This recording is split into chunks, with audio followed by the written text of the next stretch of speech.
હવે પ્રકાર 4 ચોરસમાં ત્રિકોણની ગણતરી. તો હવે ચોરસની અંદર જ્યારે આવી રીતે ત્રિકોણ દોરેલા હોય તો એમાં ત્રિકોણની ગણતરી કેવી રીતે કરવી તે જોઈશું. તો હવે આની અંદર પણ જેટલા પણ ત્રિકોણ બનતા હોય એ ત્રિકોણની અંદર 1 થી નંબર આપવાનો ચાલુ કરી દેવાનો. 1 2 3 ને 4. હવે આ જે પૂરો થાય છેલ્લો જે અંક હોય તેને 4, આપણો છેલ્લો અંક છે 4, તો એને 2 વડે ગુણી કાઢવાનો. એટલે 4 ગુણ્યા 2 તો 8. તો આ ચોરસની અંદર ટોટલ 8 ત્રિકોણ છે. એવી જ રીતે હવે બીજું ઉદાહરણ કે જેની અંદર 1 2 3 4 5 6 7 અને 8. હવે 8 પર પૂરું થાય છે એટલે 8 ગુણ્યા 2 એટલે આની અંદર ટોટલ 16 ત્રિકોણ આપેલા છે.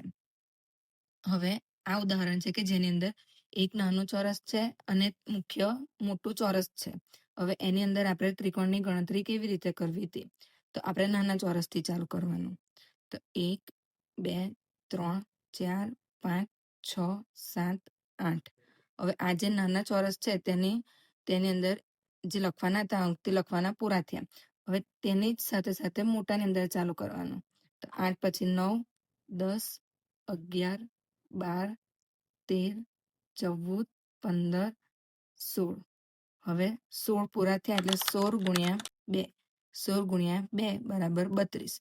તો આ જે ચોરસ છે તે આખા જે નાનું ચોરસ છે તે અને જે મોટું ચોરસ છે તે બંનેના થઈને આ ચોરસની અંદર ટોટલ 32 ત્રિકોણ છે.